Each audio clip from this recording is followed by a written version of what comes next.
Hello, everyone. Thank you so much for being patient since we had some technical issues getting this one off the ground. But we are so excited to have you join us for Revenue Cycle Management with Dr. Mario Fucinari. It is no secret that Dr. Mario is a close friend and one of my most favorite people on the planet. For those of you who may not be familiar with him, he's been helping to train doctors and staff over the last 20 years, received his bachelor's from Wayne State University in Detroit, and got his doctorate of chiropractic degree from Palmer College back in 1986. Um, he has certifications in everything under the sun. He is a certified professional compliance officer, certified chiropractic sports physician. When it comes to billing, coding, documentation, he is just like my go-to resource. So again, thank y'all so much for being so patient with us while we get all this stuff off the ground and we're trying to navigate this everybody working from home business. But without further ado, here is Dr. Mario.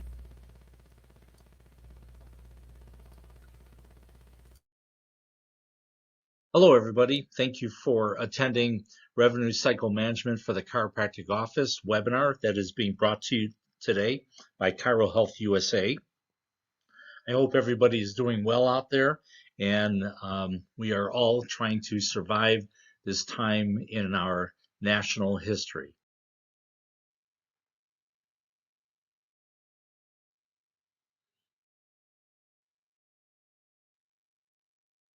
Those of you that do not know me, my name is Dr. Mario Fucinari. I'm a chiropractor. I am in practice 34 years, Decatur, Illinois, and I am a certified insurance consultant, certified compliance officer, certified medical compliance specialist. I teach nationwide for ChiroHealthUSA, Foot Levelers, and NCMIC.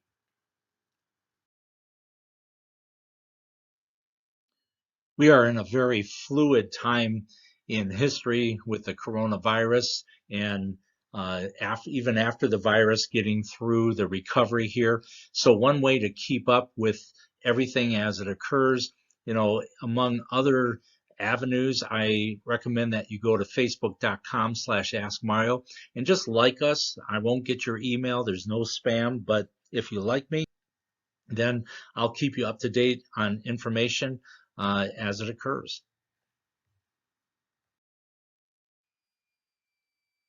Well, folks, it's a long road and we're not through it yet. But as chiropractors, we're used to the long road, aren't we?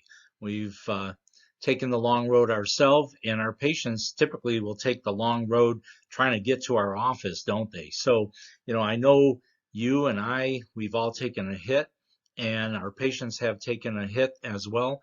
And so hopefully we can try to help you out in this time of need, and that way you can help your patients as well.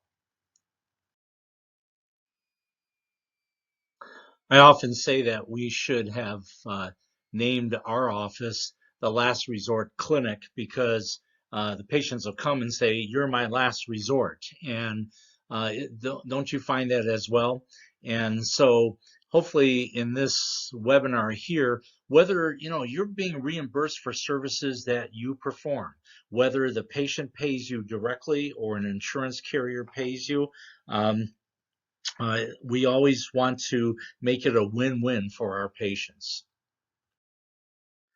I'm going to be talking primarily about front desk policies and procedures today, although I'm going to also be addressing doctors and the diagnosis used, because that really is important in today's society. So let's get started in talking about the front desk. I always view the front desk as, if you will, the team of pilots here. Number one, we have a checklist. I call it a script, but it's a checklist that people and your staff should all go through when addressing front desk procedures. This is a highly stressful multitasking area, And I feel sorry for doctors who have no staff because you have to do it all.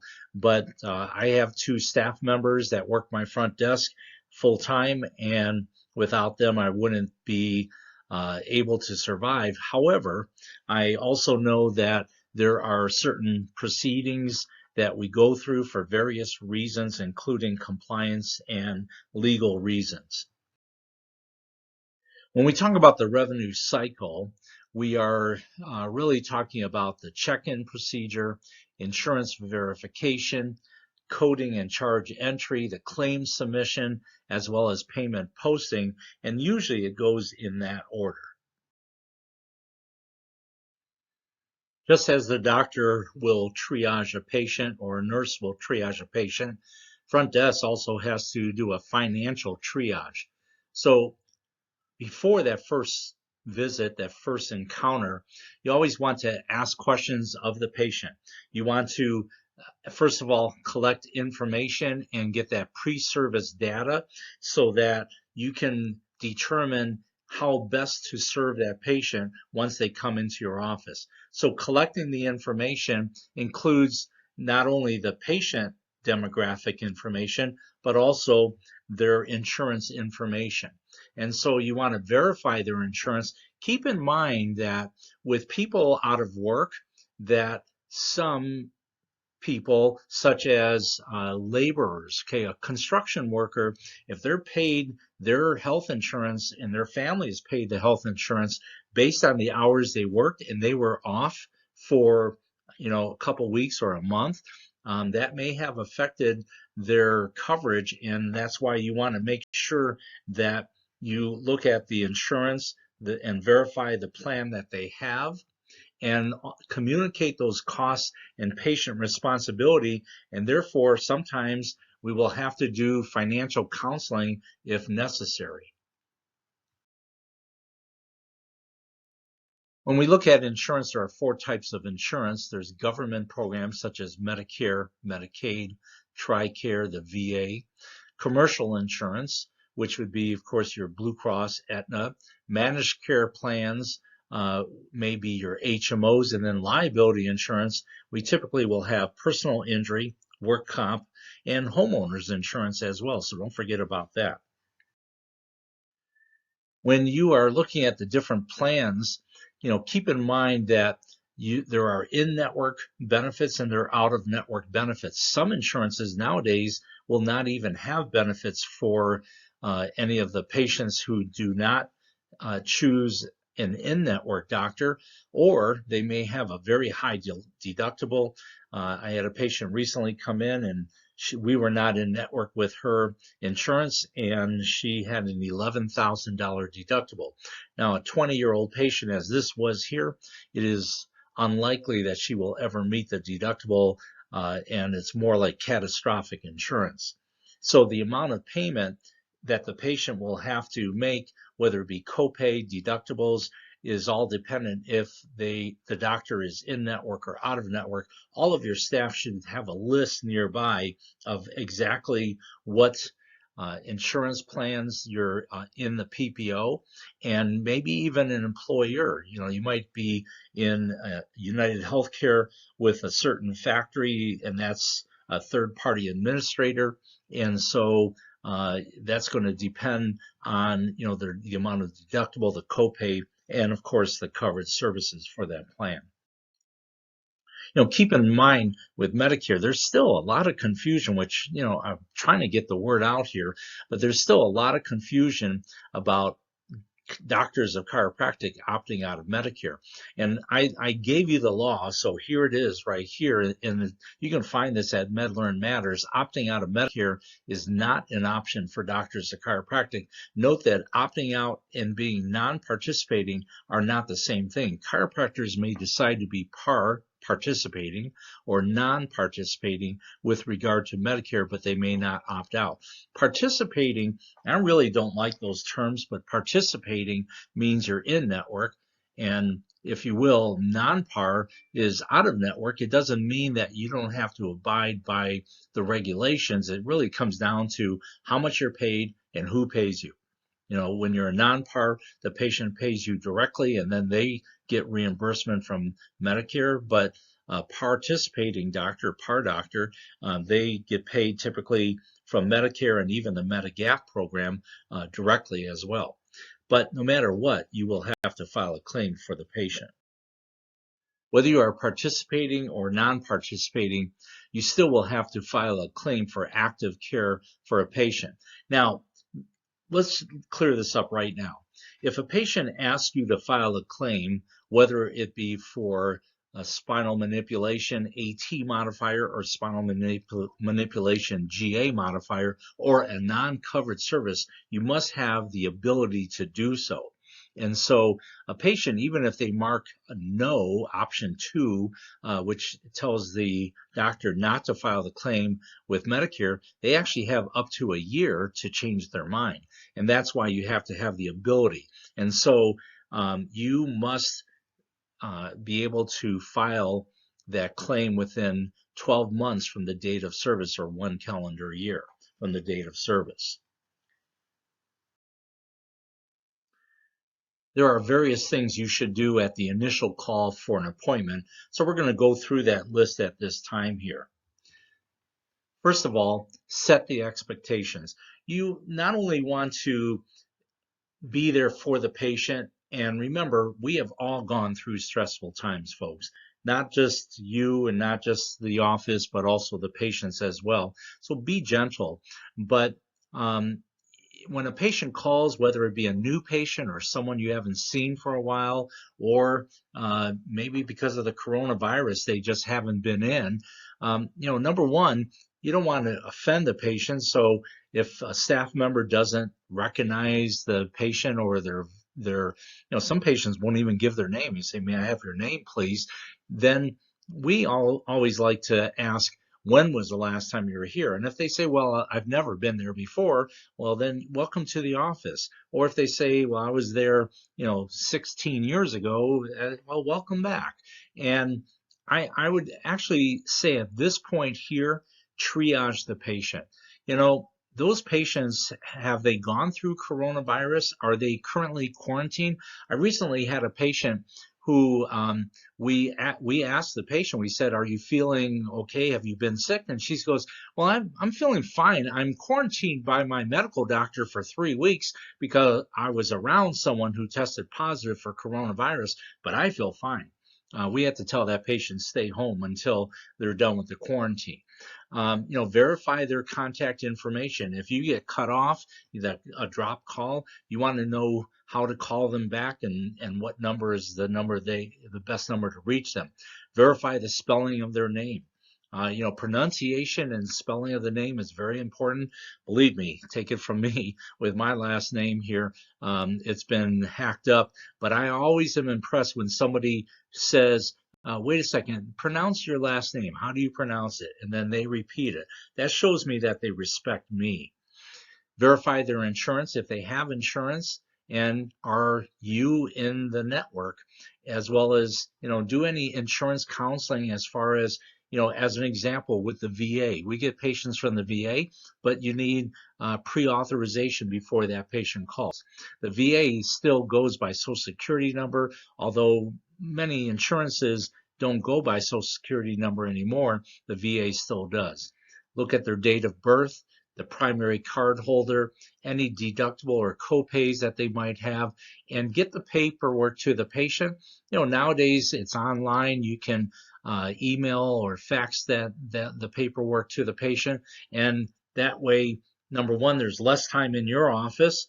It's more convenient for them, but also it helps so that we don't transfer any germs. And I always ask them and then tell them, which is, do you know where our office is located? No matter what they say, you always give them, not only what I call the 3 W's, who you are, what you are, and where you're located, but also tie it in, like our office on Water Street next to State Farm. That way the patient knows exactly where it is.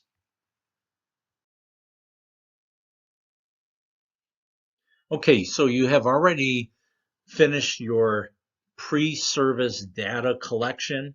Now the patient shows up for their appointment. They brought their paperwork with them, and it's all filled out. And so now you go through the check-in procedures. As we go through the check-in process, first you are going to verify the information on the face sheet, as we call it, which is the pre-service data that you collected. You always want to copy or scan their insurance card, and whenever possible, their photo ID. Confirm all information obtained at the call-in procedure and make sure that there was no misunderstanding or misspellings.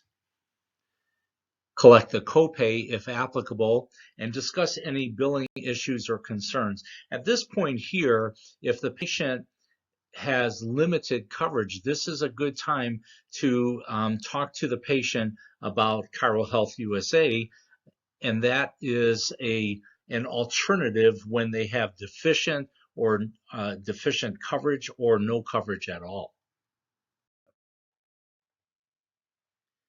So when you verify the insurance, ask open-ended questions. Patients, they don't fill out forms properly and they don't listen. Did you ever notice that? So, you might say, is your date of birth 9/7/62? And they say yes, and they don't even think about it. Whereas if you ask them, what is your date of birth? They will tell you what the actual date of birth is. What is your insurance carrier? What is your current home address? What is the best phone number to call you? And who is your emergency contact? Now, emergency contact is important. This has to do with HIPAA, because if you confirm appointments, then if you leave a message on the voicemail, you have to have that in your privacy policy. That's a whole nother webinar right there. But what if somebody answers and it's not the patient? Do you confirm the appointment with them? Well, you can't if you don't have prior permission. How about in your software, do you have texting available where it will text to remind the patient of their appointment? Well, keep in mind that you have to have permission signed from the patient to text them. And so that's why the emergency contact and that phone number of the emergency contact is very important. Now, of course, this can go for any type of insurance, but I have here an insurance card from a Medicare, from the Medicare carrier, and make sure that you verify the information on the card here.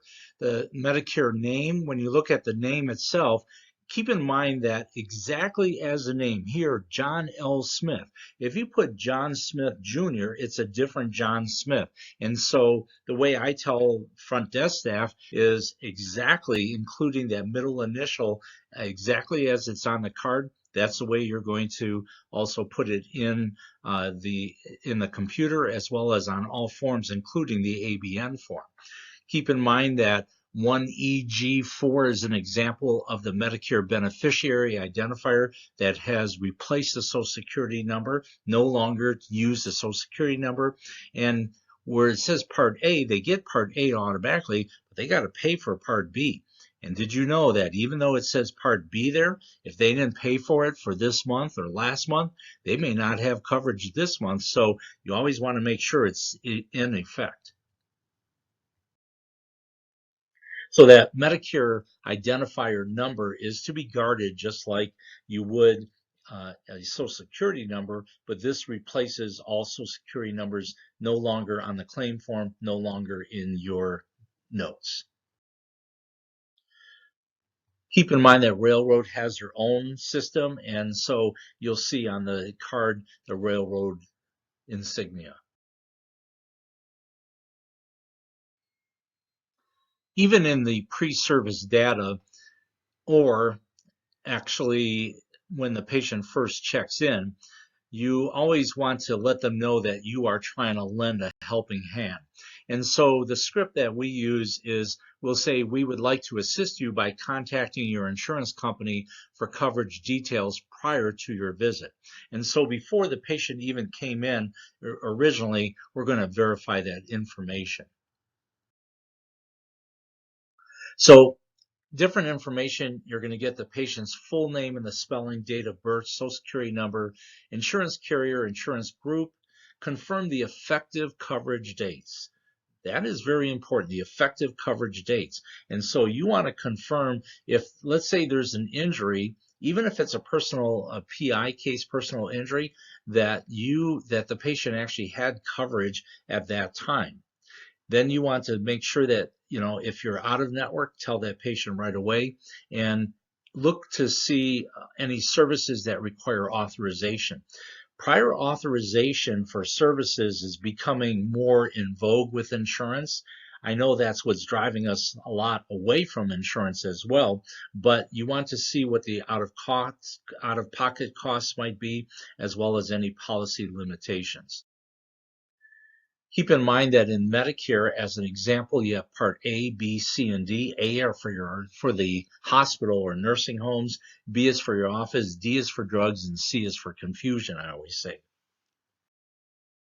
So if a patient has a Medicare Advantage, which is a Part C program, this is offered by Medicare, but keep in mind this is a Part B replacement plan.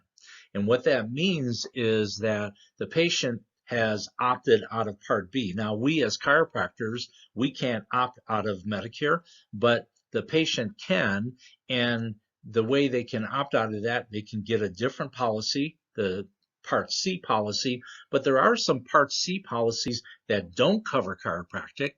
But interestingly, since January 1st, 2020, the government allowed the Medicare Advantage program to enhance the benefits for the Medicare patients. And I actually have Part C patients now that under chiropractic care have coverage for examinations, for therapy, for x-ray, and so you always want to make sure you check at least once per year.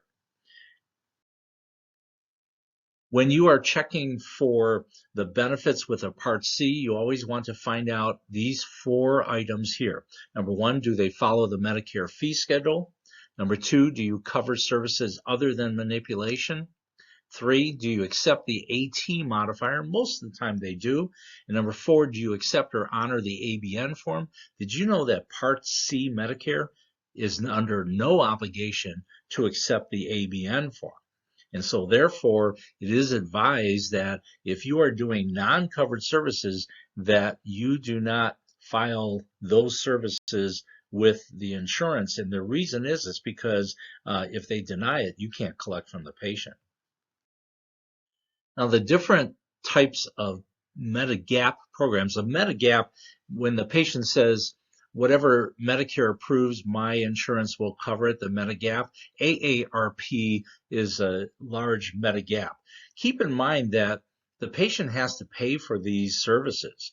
So Part B, as well as the Medigap, if the patient is under troubled times because of the coronavirus and they don't pay their premium that month, they may not have coverage that month, even though they had coverage in previous months. So you always want to check on those benefits. But the Medigap Plan F, as we know it, is the traditional Medigap program. Whatever Medicare approves, it will cover it. It typically will even cover their deductible. And so the Plan F has been grandfathered or grandmothered out in that if you currently are, the patient's currently in Medicare, then they can keep their Plan F, but if they are new to Medicare or they wish to change their program, then they will have to go to a different program such as Plan G.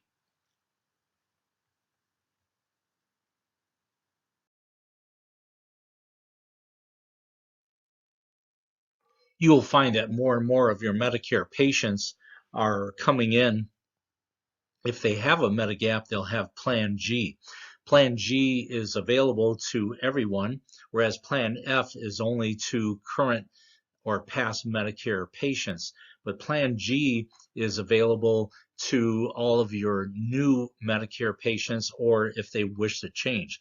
Now, the difference is Plan G is a little bit less. It's about $100 a month, and it will cover services after the patient meets their deductible, and then it will act as your traditional F. In other words, F will cover, in many instances, both the deductible as well as the other 20% that Medicare approves, whereas Plan G, they have to pay their deductible, and then after that, then it will cover anything that Medicare approves.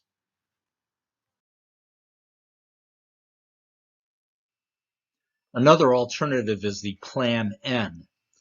Now, in the Plan N, the patient still has to pay for their deductible, but even after their deductible, then they will have a $20 copay. Now, that's a $20 copay due at the time of the visit or encounter. And so it is actually illegal. I'm not mincing words here. It's actually illegal to not collect the copay, or if a patient says, well, just I'll pay you next time or at the end of the week. The anti-kickback statute actually states that the patient, that's part of their contractual obligation, that the patient will have to pay that $20 each time that they come into the office. So in our revenue cycle, let's jump down to collecting the copay if applicable.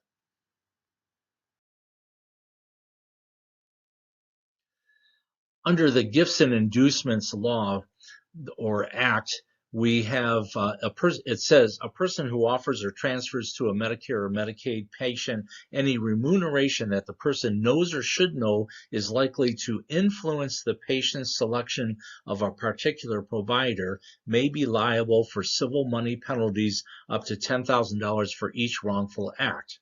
The statute defines remuneration to include, without limitation, waiving co-payments and deductible amounts, or transferring of items or services for free or for other than fair market value.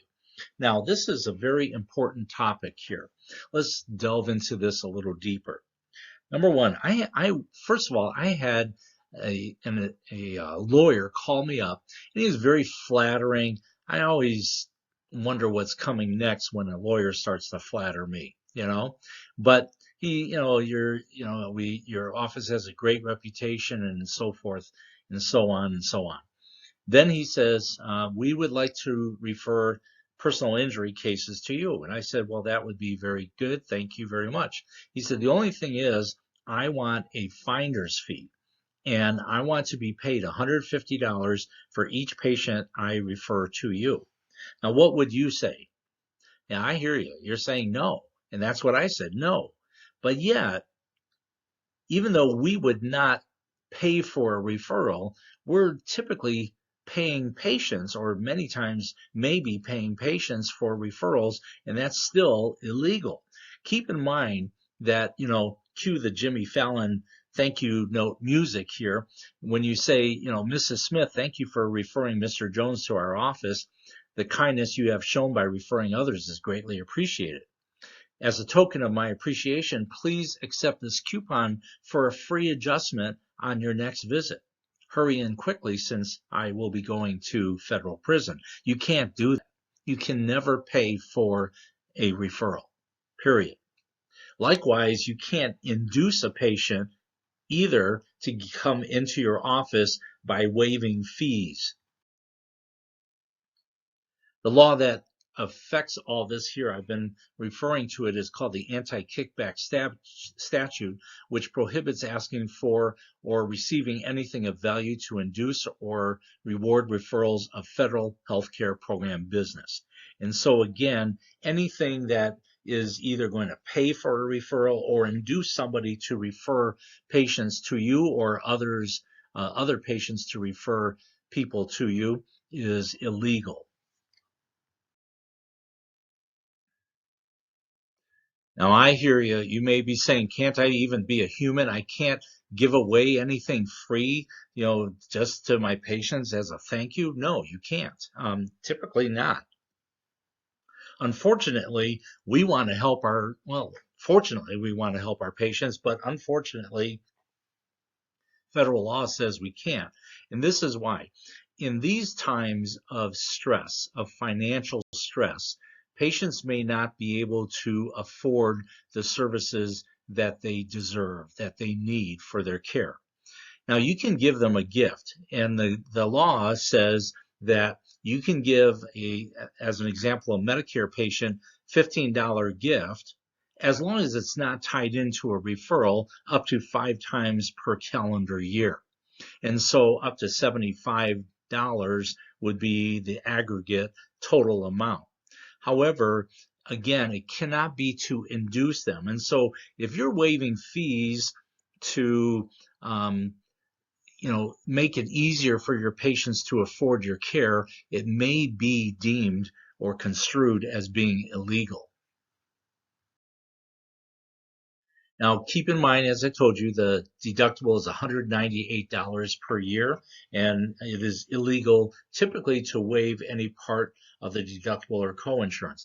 Now, I said typically because we are in very unique times in our history here. We have what's called the qualified Medicare beneficiary, but recently Medicare has actually expanded this. Keep in mind that in a hardship case, then you can waive the copay. Now, you still should not be able to give the patient services for free as an inducement, as an example, but for covered services, that's different. So what Medicare says, if a patient is a qualified Medicare beneficiary is somebody who typically makes under $11,200 per year. In this case here, then if they have not met their deductible, you're working for free. You cannot back bill a patient. If the patient has coverage for spinal manipulation and that coverage requires that they still cover their deductible or at least the 20%, then you cannot collect that from the patient.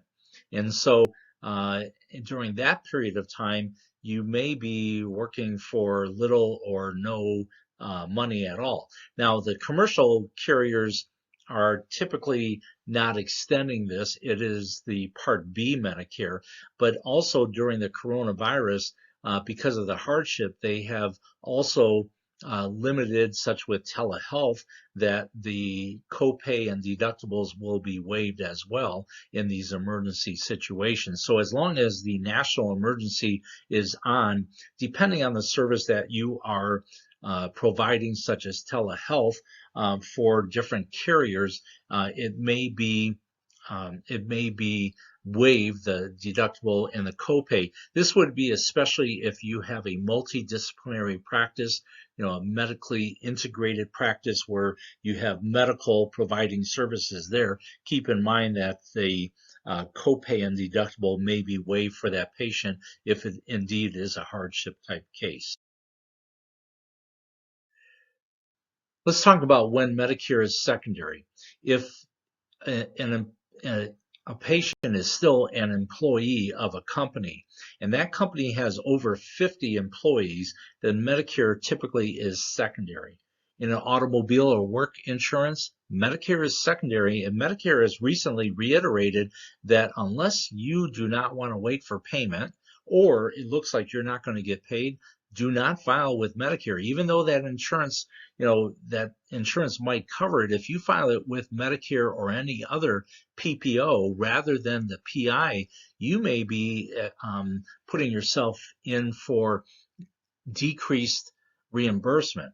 Because keep in mind that when you file with, as an example, a PPO, you now voluntarily are taking that cut, that PPO reduction.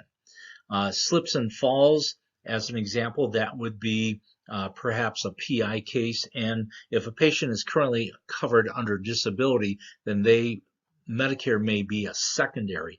In most instances here, if they are covered, let's say by Blue Cross as a primary and Medicare is their secondary, unless Blue Cross denies it, Medicare is not going to pick it up because Medicare said that they already paid too much on it, if you will.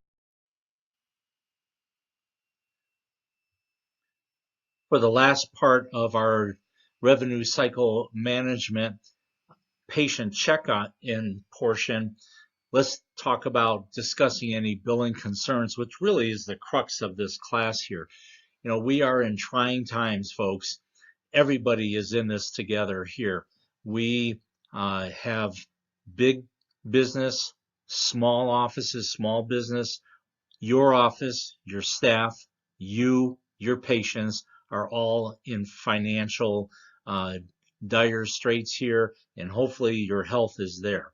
But this is the time where we can shine a light and help our patients and burden them, or to decrease their burden, not only on the pain they are feeling, but also on the financial pain that they may be feeling. Okay, so just to summarize your verification process, you collect all information, put it into the computer system. Make sure you read the insurance card. Is there a Part B on that Medicare insurance? What is their group plan for commercial insurance? What is their coverage? Verify that coverage and verify the out-of-pocket, deductible, copay, and co-insurance amounts.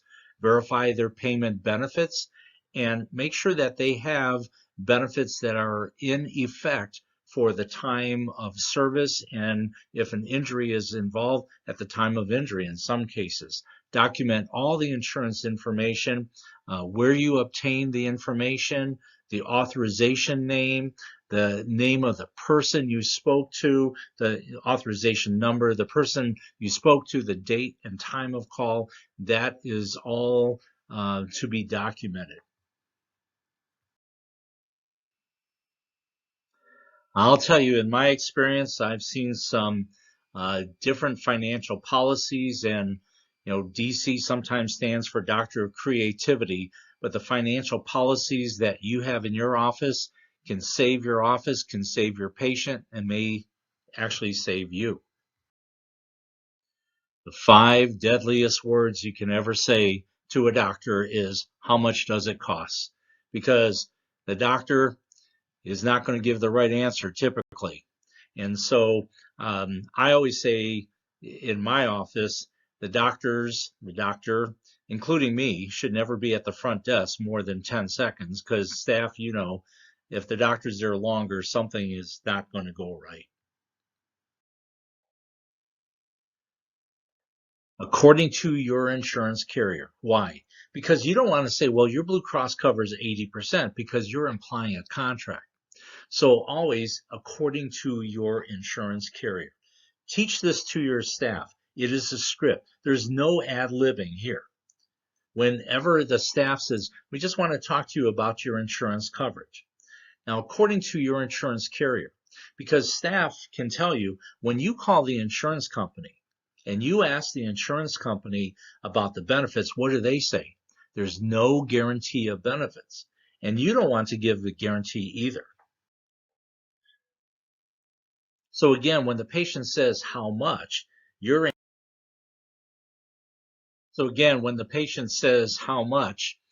our fee is our fee. And according to your insurance carrier, the contractual obligation is this. And so you'll tell them, according to your insurance carrier, sometimes some staff and doctors, they always are apologetic. And it's like, you didn't choose the insurance, the patient did. And then give them that shining light, that ray of hope. Have you heard of ChiroHealthUSA? You and I know there's no such thing as health insurance. It's disease insurance. ChiroHealthUSA helps that patient when they are financially strapped, and it gives your office a win-win with the patient. The ChiroHealthUSA is a medical discount plan. $49 for the plan covers not only the patient, but their dependents. I once had a patient, a Medicare patient, that still had their son who was 30 years old. Yes, it was the proverbial 30-year-old living in the basement. And that person had no insurance. They were too old for the 26-year-old, exemption there. And so I called up ChiroHealthUSA, and sure enough, they said, well, he's part of the household, he's covered. So, in those instances there, check with the patient, let them know that you are an advocate. ChiroHealthUSA eliminates the issues of the dual fee schedule, which would sometimes be construed as an anti-kickback statute violation, because the dual fee schedule. We actually have a dual fee schedule, don't we? Think about it. You're PPOs, but you cannot have a dual fee schedule except in a managed care program. ChiroHealthUSA is a managed care discount program. And so therefore, you can have a legal discount with the patient, and the discounts that you want to give the patients many times are practical, many times it can be legal if done under ChiroHealthUSA. The beauty of this is the doctor chooses the plan. Yes, you call up the company, they make sure that it's legal, not only federally, but in your state, and make sure that you still have that charge master, that full charge here, but in a managed care program, then it makes it simple. And sometimes there's just so much staff confusion, they have no clue who's getting what discount, what kind of discount are you giving this week here. And so here, ChiroHealthUSA helps clear the air. Now you may be thinking to yourself, I already offer a time of service discount. However, is it a legal time of service discount? A time of service discount is a discount to waive administrative fees that you would normally pay to somebody to file a claim. So when the patient is not using their insurance card or their insurance company, because for various reasons, maybe they just have lousy insurance, then a time of service discount, there's a limit on that. And the government has said 5 to 15% is the maximum. If you're doing over that, it may be construed as an inducement. Some states actually are a 5% limit. And so with ChiroHealthUSA, it helps to free those limits legally by offering a discounted plan to your patients that they purchase for them and for their dependents. And now you can reach out to the ChiroHealthUSA staff, and they'll make sure that all laws are properly taken care of, that everything is up and up in your office, and still you and the patient can enjoy that win-win benefit.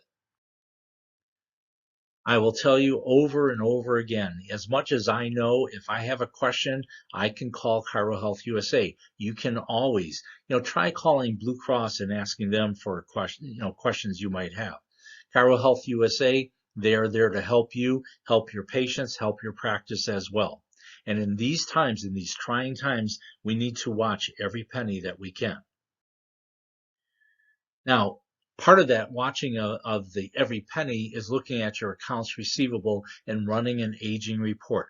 If your stats are lower right now, this is a good time to go back and look at that aging report of your accounts receivables. Now here we have an example of accounts receivable. Keep in mind that in the 0 to 30 day bucket, I call it here, for both the patient and insurance, this is your highest amount of totals because you may be waiting for a patient to make payment and or the insurance company to make payments.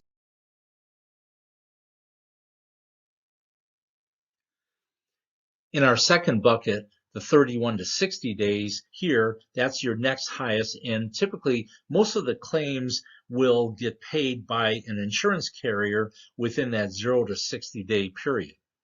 Now, what is your financial plan for the amount that the patient is paying?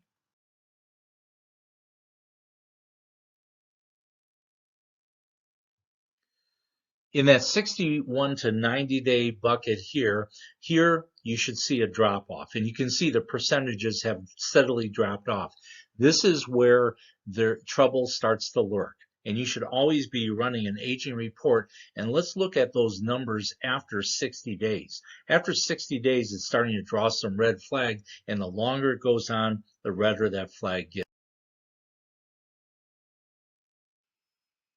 In the 91 to 120 day bucket, now we should see those amounts and look at your percentages here. But that's where, the amounts that aren't being covered for various reasons by the insurance carrier, this is where you have the hassle, I call it, of billing that patient.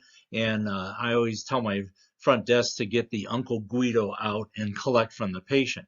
This is the beauty with ChiroHealthUSA. It's not a time of service discount, but we are offering that patient a discount because there's no administrative fee. If you have to become Uncle Guido, now it takes time and money to do those collection services. And that's where your policies with ChiroHealthUSA, the patient pays at the time of service, but they get a discounted service here that may be over that 15%. Now, I'm not saying you have to do over 15%, but you have control of the fees that you charge your patient.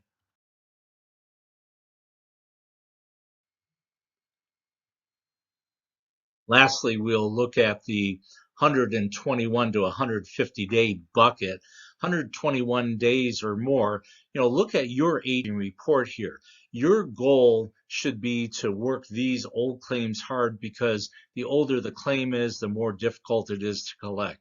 Obviously, if your patients are on ChiroHealthUSA, then you will not have this problem, or it should be even more of a less burden to your office than even this 1.7%. It will be less than that because the patient has paid back in the 0 to 30 day bucket. When you study the red flags in the accounts receivable, is there decreased billing? Was the doctor out of the office, maybe because of the stay, shelter at home, or is maybe a staff member not doing their job? And are there insurance issues? Is the insurance company not paying? Maybe they're not paying because of credentialing problems or a recoupment. If they say you owe them money, even when you're arguing with them, they're taking money out of the accounts from other people. And, are there questionnaires, appeals that you have to go through, a collection agency, credit balances? Why do you have this? Now, we can all agree that typically when we look at the different buckets of the accounts receivable, we see that the patient owes us money or the insurance company owes us money. Once in a while, though, you're going to have a credit balance. It is the law, by the way, that any credit balances, especially in Medicare, that it has to be refunded within 60 days. And so this is very important that you keep that in mind when that patient is carrying the balance. Now, within 60 days, which means if the patient is under active care, you can apply that credit to their portion of the bill. However, if they are out of care or they are caught up, how does this happen? Typically, the patient will say, I have not met my deductible yet, and they're paying, but in fact, they did meet their deductible. And so in that case here, you have to refund the credit balance within 60 days. Let's talk about the episode of care. That is important, and this is another thing that you want to look at for that revenue cycle, because this here affects the cycle. Keep in mind that medical necessity, everything always has to add up. Your history leads to your documentation of the subjective and objective in your SOAP note or in your initial encounter in the history of present illness, as well as the chief complaint. And that's what gives you your diagnosis, and then the rationale for treatment, and then ultimately the treatment itself. Anytime there is a change or an interruption in that flow, that's when we have trouble. On the claim form, box 14 is a very important factor in the reimbursement cycle. It's the date of current illness or injury or last menstrual period. Last menstrual period is used for OB cases, illness or injury used by commercial carriers. But for Medicare, Medicare says to put the date that the patient first entered your office for the current active condition in that box. Medicare and Blue Cross, by the way, too, says that that date, that really the episode of care should not be over 90 days. Now, if there's an exacerbation, you update the date here, but if it is over 90 days, why is it over 90 days? Maybe there are complicating factors. Maybe you just forgot to update it. So always keep that in mind.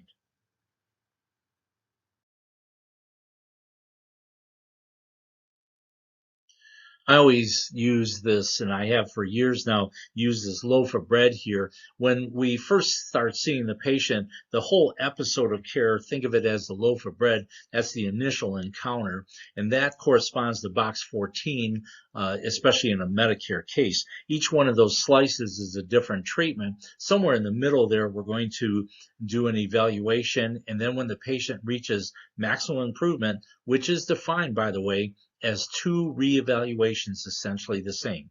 MMI equals 2 reevaluations essentially the same. After that, the patient is under wellness care. Now, I know that some of you are gluten sensitive out there, so I'm giving you a gluten sensitive, a gluten-free version, if you will. Think of that episode of care as a journey. And when you first get into the car and you start that journey, that's your initial encounter. Where you're going to go on that journey, that's, if you will, the road. That's your treatment plan.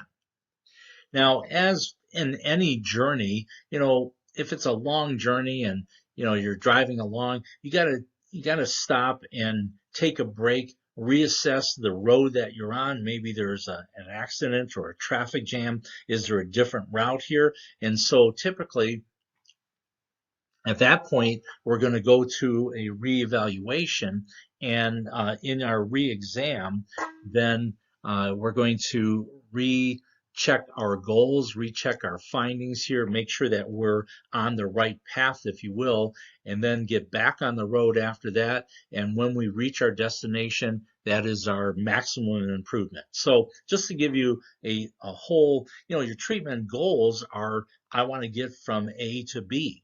And how you do it, that's your care plan. What is the purpose of chiropractic care?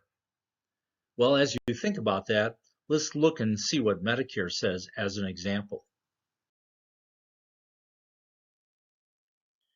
Medicare says it may only pay for items or services that are reasonable and necessary for the diagnosis or treatment of illness or injury to improve the functioning of a malformed body member. It is to improve function. By the way, other insurances, commercial insurances such as Blue Cross, have now adopted this same policy. In my opinion, the only way that you can objectively determine the functional loss of a patient quantitatively is through outcome assessment tests. But keep in mind, even though it says neck pain disability index, we're not measuring disability, we're measuring impairment, functional impairment. There are various outcome assessment tests, such as some of those listed here, but there's many, and you might want to look at Stephen Yeoman's book, Clinical Applications of Outcome Assessment, for a full gamut of applicable outcome assessment tests. When you are scoring, keep in mind that when you derive a score, that it is not just 34%. There's no medical decision making there.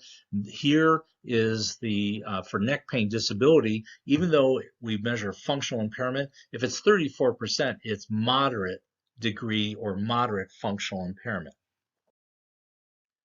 As an example with revised oswestry, again, 34%, never just write down the score. That doesn't mean anything to anybody, and it shows it doesn't mean anything to you. It's kind of like, I just have to do it. Whereas 34% moderate functional loss. Now, this is important. Keep in mind, the insurance companies want you to improve the function. The board of examiners, even if you're a cash practice, improve the function. So show that baseline, kind of like a baseline audit. How bad is the function? And then after that, improve it. I teach doctors all over the United States. And as I teach doctors, I find that they have a huge problem with deriving treatment goals. One way to help you to derive the treatment goals is by looking at your outcome assessment test. If a patient cannot stand for longer than 10 minutes, well, then obviously your goal is to get them to stand longer than 10 minutes within 2 weeks. Now, once you do a reevaluation, you should have a drop in score. 30% or more of a drop in score is important, and that will yield clinical improvement. Your claim forms are used for data mining.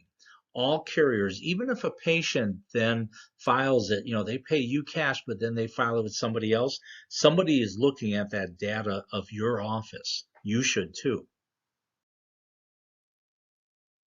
Keep more in mind that the claim form is in red. I always say it's because they recycle chiropractic blood, but they also look at that claim form. The computers look in a very distinct order. When they read a claim form, the computer starts at the top, reads down, and then reads left to right. And so if there's a mistake anywhere in that claim form, then it's going to send it out, and then you get audited. I already have talked about Box 14 and the importance of Box 14. Make it a policy, make it a procedure in your office to check all active care in Medicare and make sure that Box 14 is timely and up to date. Don't automatically change it every time you do a re-exam. Do not automatically change it after 90 days. But after 90 days, staff, I would put a note on the doctor's desk and say, is this still the same diagnosis? Equally, Box 21 is very important in the revenue cycle. Your diagnosis makes a difference. And doctors, time to give up that cervicalgia, lumbalgia. Lumbalgia means the patient has back pain and I have no clue why. Never give the patient a diagnosis you would not give them and report of findings. Lumbalgia due to what? Remember, the insurance companies are looking at your diagnosis. You should too.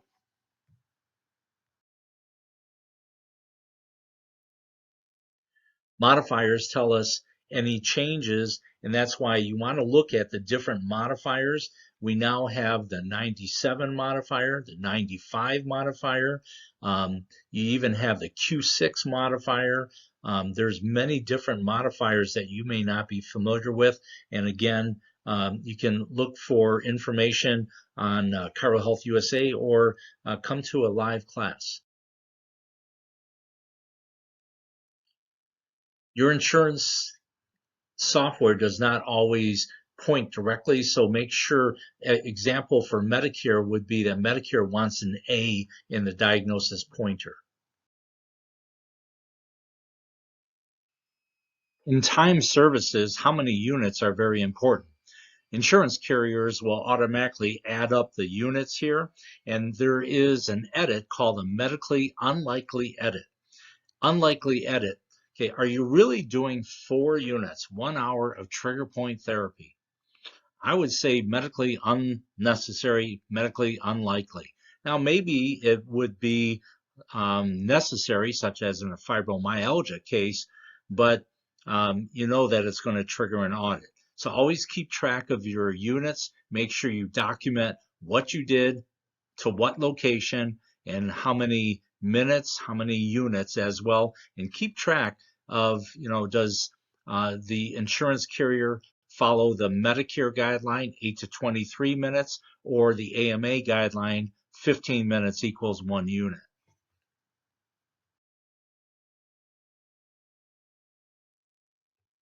On which provider? This is the provider that performed the services or ordered the services. And I have found that, as an example, some doctors are telling their associates, just use my NPI number when you're working with this insurance company. Keep in mind that is fraud.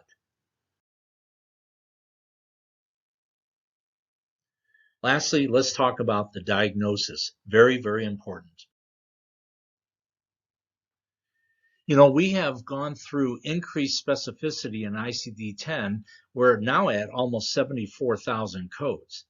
And because of that increased specificity, you have to have increased detail in documentation and always code to the highest level of specificity. You see here that Blue Cross said physicians may be ICD-10 compliant, but if they abuse the other or unspecified codes, payment will not occur if a more specific alternative exists. I'm not here to sell you a book, but I will tell you, I'm here to try to make your life a lot easier. If you or your doctor is still using cervicalgia, lumbalgia, they need therapy, and here's your therapy tool right here. This book, it will help you as far as choosing the correct diagnosis. To help you out with stimulus today, if you use the promo code SAVE5, you can get my ICD-10 coding of the top 100 conditions available at Ask Mario. If you order today or when you view this, then if you use the SAVE5, we'll send that book right out to you. In our closing minutes, let's talk about ICD-10 and how that will affect your practice. Keep in mind that this code here, S13.4XXA, is a cervical sprain. The S13 is the family of code, but the A, D, or S at the end tells us the phase of care. The A, D, or S tells us the phase of care, but that has to be in the 7th position. So often we're going to have these placeholders which are not case sensitive.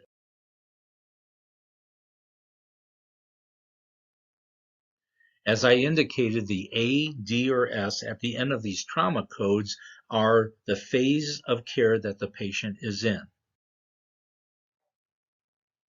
The A indicates that the patient is receiving active care. Active care. Now, don't think of it as Medicare AT modifier. It's active care. This becomes more apparent when we see the D, which is the healing or recovery phase. Does your office do rehabilitation in the office? 97110 as an example.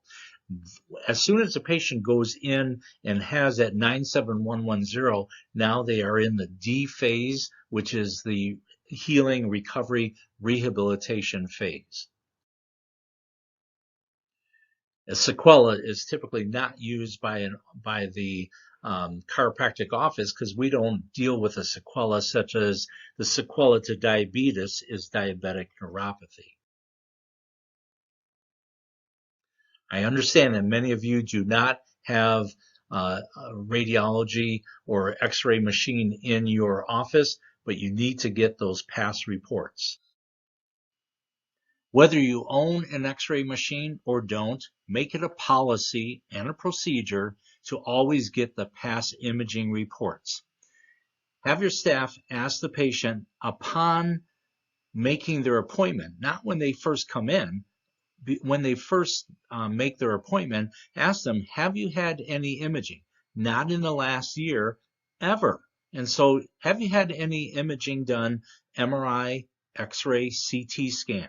If so, get those reports. That will open up a plethora of diagnoses because until it's confirmed, you can't put it on the claim form. But once it's on the claim form, it can open up more or improved reimbursement based on the amount of visits that you're going to get paid in their plan if they do have insurance.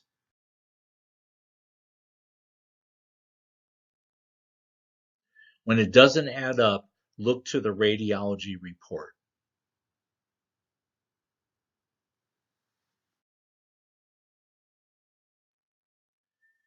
Think of your patients with Medicare and how many of them have chronic conditions. A recent study showed that degenerative disc disease over the entire spine was 90% prevalent in men and women age over 50. There's no orthopedic test to show that. That's why you want to try to get those past imaging reports. It is best that when the patient first calls to make that appointment, you ask them if they have had any imaging, not in the last year, ever, and then you get those reports. There's a definite sequencing of codes. Now, you may be familiar with the M99 codes, the subluxation code, but that is considered a short-term code, by the way. So Medicare requires it, same with VA, requires it in the 21A slot, but other insurances do not. And so therefore, we actually recommend that you, in other insurances, that if you're going to use that subluxation code, the segmental and somatic dysfunction, you put it in the B slot here for non-Medicare, non-VA cases.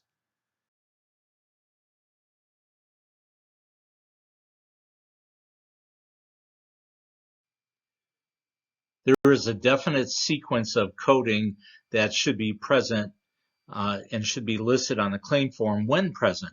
Whenever possible, if there is a neurologic component, you put that first, followed by structural, functional, soft tissue, extremity, and complicating factors. The granddaddy of them all under neurologic is post-laminectomy syndrome, which is also failed back surgery syndrome, M96.1. But they have to have back surgery or some type of spinal surgery. Disc displacement, you have to have an MRI or CT. Of course, neuritis examination findings will help you there.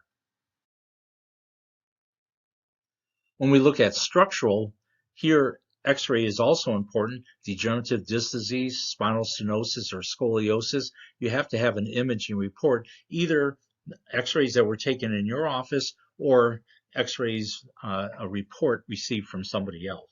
In this area here, some will even include the subluxation or segmental and somatic dysfunction.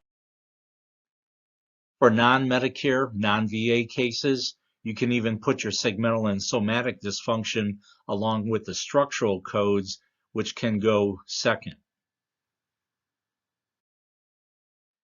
The purpose of rehabilitation is for disuse atrophy, or also known as deconditioning. These are your M62 codes, M62.59, but keep in mind there are 25 different codes. So where are you actually doing the rehab? In our book, the top 100 conditions, the ICD-10 coding, I give you for 97110, these are the best codes. For 97140, these are the best codes. That's where it's going to help you. Again, this is just a little snippet here. There's more, folks.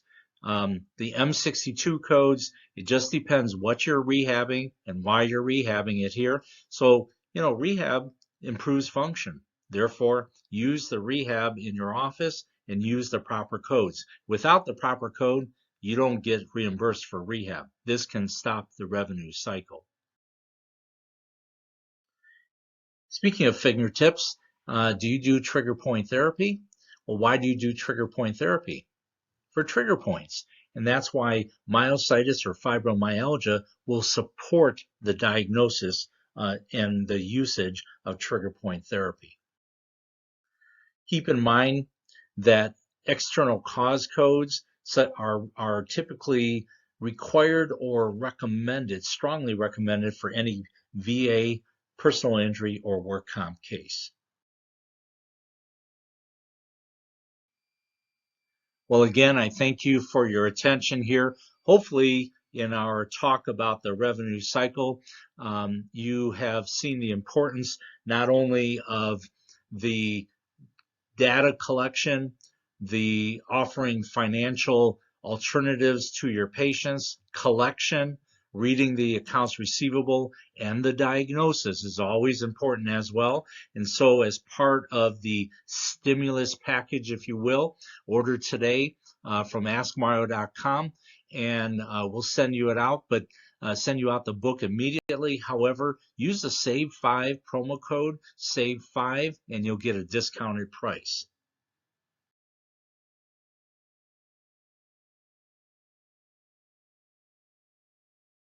We do have DVDs available as well, and so go to askmario.com to look at all of our services that we provide. I thank you for your time, and I wish you well in your practice, well in your health, to you and your family and all of your patients. If you have questions, feel free to contact me at doc@askmario.com. If you have questions about how ChiroHealthUSA can help your office and your patients, please contact ChiroHealthUSA.com.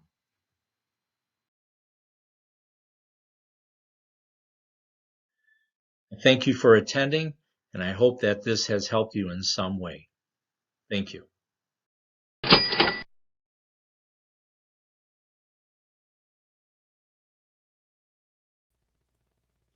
Hi, everybody. Thank you so much for listening to today's webinar. So, and just a reminder, if you needed to download the handouts or certificates of attendance, because you're keeping track of those, just click on the files button on the left-hand side of the toolbar, and you can download both of those. If you would like to take advantage of Mario's offer, click on the offers button. There should be a little orange light lit up next to that megaphone, and you can click to learn more, and it'll take you directly to his website.